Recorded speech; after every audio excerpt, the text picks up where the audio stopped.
नमस्कार दोस्तों, मेरा नाम है आशीष राठौर। दोस्तों, आज कुछ important data ministry of railway की तरफ से आया है, उसके बारे में जानकारी देने वाला हूं।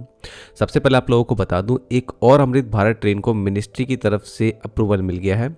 तो रेलवे ने जो अभी ये अमृत भारत को अप्रूव करा है, ये भी एक अच्छी लंबी दूरी की अमृत भारत ट्रेन है, जो कि राजस्थान और उत्तर प्रदेश दोनों ही राज्य के लोगों को बहुत फ़ायदा पहुँचाने वाली है। अभी इससे पहले मैं आप लोगों को एक्सपेक्टेड रूट बता चुका हूं, जिनको अप्रूव किया जा चुका है। लगभग 4 अमृत भारत ट्रेनें हैं जो कि आने वाले समय में लॉन्च हो सकती हैं। उनकी जानकारी आप लोगों को इस वीडियो में मिल जाएगी, जिसका लिंक आपको कमेंट सेक्शन में मिल जाएगा। तो दोस्तों, आप लोगों को पिछली वीडियोस में मैंने जो बात बताई थी कि रेलवे धीरे धीरे स्पेशल ट्रेन को अमृत भारत ट्रेन से बदल रहा है। जो भी स्पेशल ट्रेन रेलवे को बेनिफिशियल लगती है, वो उसको अमृत भारत ट्रेन से बदलते जा रहे हैं। तो यहाँ पर भी ऐसा ही होता दिख रहा है। एक और ट्रेन जो कि 0482324 नंबर से चल रही थी, जोधपुर से मऊ स्पेशल ट्रेन, अब इसको रेगुलर कर दिया जाएगा। मिनिस्ट्री ऑफ रेलवे ने इसका डिसीजन ले लिया है। As a Amrit Bharat train ये चलेगी और इसका नंबर होगा 14809-14810 जोधपुर मऊ अमृत भारत एक्सप्रेस।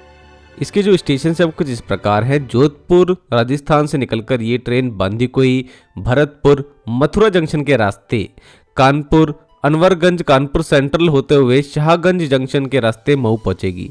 इसमें इसके कमर्शियल स्टॉपेज कुछ इस प्रकार है। पीपार road junction, Gotan, Merta road, Ren, Degana, Makrana, Kuchaman city, Nawa city, Phulera, Jaipur, Gandhinagar junction, Mandawar, Mahwa road, Khedli, Nadbai, Mathura junction, Bharatpur, Hathras city, Kasganj junction, Farrukhabad, Kannauj, Kanpur central, Lucknow, Ayodhya cantt के रास्ते, शाहगंज, खुरासन रोड, आजमगढ़, मोहम्मदाबाद होते हुए ये ट्रेन मऊ पहुंचेगी।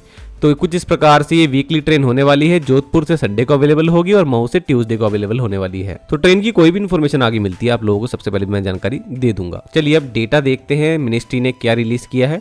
देखिए, अभी तक 2014 से लेकर के 2026 तक जो पुराने ट्रैक्स को रिन्यू किया गया है, वो काम कितना हो गया है। तो दोस्तों, अभी तक ये काम हो गया है 54,000 kilometre track, 54,000 plus kilometre track renew किए जा चुके हैं अभी तक। और यही कारण है कि इनकी क्षमता बढ़ी है, तो ट्रेनों को तेज गति से चलाने में भी रेलवे को काफ़ी ज़्यादा मदद मिली है। और एक्सीडेंट्स की जो संख्या है वो भी कम हुई है। स्लीपर्स, रेल्स सभी कुछ बदला जाता है जब भी रिन्यू किया जाता है ट्रैक को। तो ये काफ़ी अच्छा काम है जो कि अब भारतीय रेलवे ने यहाँ तक कर दिया है। अभी आगे और भी काम करना बाकी है। ये हाफ काम ही हुआ है अगर अभी टोटल ट्रैक किलोमीटर देखा जाए भारतीय रेलवे का। चलिए दोस्तों, अगला डेटा है लोकोमोटिव प्रोडक्शन का। तो ये लोकोमोटिव प्रोडक्शन में इस बार जानकारी दी गई है 2024-25 तक जो लोकोमोटिव जनवरी तक बन पाए थे, उनकी संख्या थी 1346, जो 17% के इंक्रीमेंट के साथ में 2025-26 फाइनेंशियल ईयर में जनवरी 2026 तक 1572 लोकोमोटिव्स तक पहुंच चुकी है। ये काफ़ी बड़ा नंबर है और मेनली फ्रेट लोकोमोटिव्स की यहाँ पर प्रोडक्शन जो है वो काफ़ी तेज़ी से बढ़ी है। और इसी वजह से आज हम फ्रेट लोडिंग में ज़्यादा से ज़्यादा मल्टीपल लोकोमोटिव लगा करके लॉन्ग ट्रेन बना पा रहे हैं, जो कि एक लॉन्ग हॉल ट्रेन होती हैं, पाइथन ट्रेन होती हैं, जिससे ज़्यादा अच्छी मात्रा में हमारा जो फ्रेट की ढुलाई वो हो पा रही है। चलिए अगला डाटा है दोस्तों कोच प्रोडक्शन का, जो कि LHB कोचेस की यहाँ बात हो रही है, क्योंकि अब यही बनाए जाते हैं। और यहाँ पर 2024-25 फाइनेंशियल ईयर में जनवरी 2025 तक 5,805 कोचेस बने थे। 13.5% के इंक्रीमेंट के साथ में इस साल जनवरी 2026 तक 6,586 कोचेस फाइनेंशियल ईयर 2025-26 तक बन चुके हैं। और ये काफ़ी बड़ा प्रोडक्शन में जंप है। और क्योंकि आप लोगों को ये डायरेक्टली इफेक्ट करता है, कैसे? क्योंकि आपकी काफ़ी सारी ट्रेन्स आप लोगों ने देखा होगा पिछले 4 से 5 सालों में, अब वो LHB कोचेस के साथ चलती हैं। ये वही कोचेस है जो आपकी राजधानी ट्रेन्स में भी हैं, प्रीमियम ट्रेन्स में भी हैं और आज आपकी एक्सप्रेस ट्रेन में भी लग रहे हैं। तो बहुत अच्छी सुविधा आम आदमी को भी मिल रही है। और करंट गवर्नमेंट ने जो अपने हाथ में एक जिम्मा लिया था कि सभी ओल्ड ICF कोचेस को कन्वर्ट करना है LHB कोचेस में, उसमें उन्होंने काफ़ी हद तक सफलता पाली है। अभी अश्विनी वैष्णव जी ने संसद में जानकारी दी थी हाल ही में कि 90% तक जो ट्रेन है भारत में वो LHB-फाइड हो चुकी हैं और बाकी भी जो है वो जल्द ही LHB-फाइड हो जाएंगी। और सबसे बड़ा प्लस पॉइंट, ये कोचेस आरामदायक तो होते ही हैं और साथ में ही इनकी बिल्ड क्वालिटी भी अच्छी होती है और एक्सीडेंट के समय ये कैप्साइज्ड नहीं होते हैं, ये एक बहुत ही बड़ा प्लस पॉइंट है इन कोचेस का। तो काफ़ी सेफ जर्नी इसमें रहती है।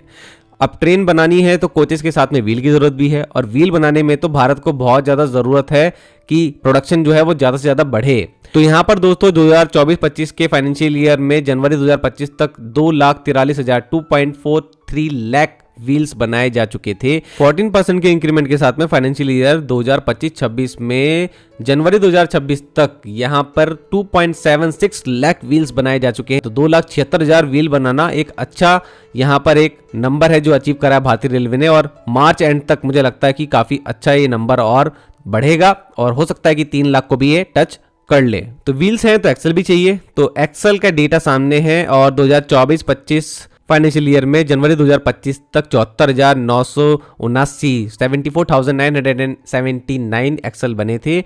35% के इंक्रीमेंट के साथ में बहुत बड़ा जंप 1,01,393 1,01,393 एक्सेल्स बनाए जा चुके हैं जनवरी 2026 तक, फाइनेंशियल ईयर 2025-26 तक। तो ये एक बड़ा अच्छा जंप यहाँ पर आया है, और ये डेटा साफ दिखाता है कि रेलवे ने कोच, व्हील्स, एक्सल हर एक चीज के प्रोडक्शन की कैपेसिटी को बढ़ा लिया है। और अगला डेटा है दोस्तों फ्रेट लोडिंग का, और पिछले साल मैं आप लोगों को जानकारी दे चुका हूं कि भारत आज दुनिया का दूसरे नंबर का सबसे बड़ा फ्रेट लोडर बन चुका है। मतलब कि माल ढुलाई के क्षेत्र में भारतीय रेलवे दूसरे नंबर पर आ चुका है पूरी दुनिया में, और ये नंबर इस बार भी बीट हो सकता है। मुझे लगता है अगर 1600 मिलियन टन से ज़्यादा नंबर अगर अचीव किया जाए इस साल भी, तो अपनी पोजीशन पे भारतीय रेलवे जरूर बना रहेगा। अब यहाँ पर दोस्तों इस बार का डेटा 2024-25 में फरवरी 2025 तक का जो डेटा था वो 1456.07 मैट्रिक टन जो माल है उसकी ढुलाई हुई थी, और इस बार ये नंबर अच्छा अचीव होते हुए 2025-26 फाइनेंशियल ईयर में फरवरी 2026 तक 1503.8 मैट्रिक टन माल की ढुलाई हो चुकी है, जो कि 47.73 मिलियन टन ज़्यादा है। मुझे लगता है कि काफ़ी अच्छा काम यहाँ पर भारतीय रेलवे कर लेगा, और DFCCIL का भी इसमें बहुत बड़ा हाथ रहेगा। उनका भी डेटा यहाँ पर जो है वो कंबाइंड है, क्योंकि पूरी फ्रेट लोडिंग की बात हो रही है भारत में। तो अगर इस बार भी ये नंबर 1600 को पार करता है तो हो सकता है कि रेलवे और अच्छी छलांग लगाए। तो ये सब चीज़ें दोस्तों जो है सभी इसलिए हो पा रही हैं क्योंकि कोच प्रोडक्शन बढ़ रहा है, लोकोमोटिव प्रोडक्शन बढ़ रहा है, एक्सल व्हील प्रोडक्शन बढ़ रहा है, ट्रैक्स का रिन्यू करने का काम काफ़ी अच्छा चल रहा है, मेंटेनेंस एक्टिविटीज़ में नए टूल्स एंड टेक्निक्स को अप्लाई किया जा रहा है। तो इन सब चीज़ों पर काम तो चल रहा है, लेकिन अभी भी जो समय है वो काफी लगेगा इन सब चीजों का असर दिखने में। जैसे कि हम लोगों ने पिछले सालों में देखा कि इलेक्ट्रिफिकेशन हुआ तो आज जाके उनके रिजल्ट देखने को मिल रहे हैं। मैंने कल की वीडियो में जैसे कि आप लोगों को बताया भी था, ट्रैक रिन्यू हुए तो उसका रिजल्ट ये देखने को मिल रहा है कि स्पीड 130 kmph तक आज एक्सप्रेस ट्रेनों की भी इजीली रहती है। उनके अंदर LHB कोच लगे तो 130 आराम से ट्रेनें चल पाती हैं। तो ये सब चीज़ें जो है दोस्तों आने वाले समय में और ज़्यादा बेहतर होंगी और होती ही चली जाएंगी, ऐसी मेरी आशा है भारतीय रेलवे से। ऐसा ही काम होता रहे और ऐसी जानकारी आप लोगों तक मैं लाता रहूँगा। चैनल के साथ बने रहिएगा। आज के लिए इतना ही। वंदे मातरम। भारत माता की जय।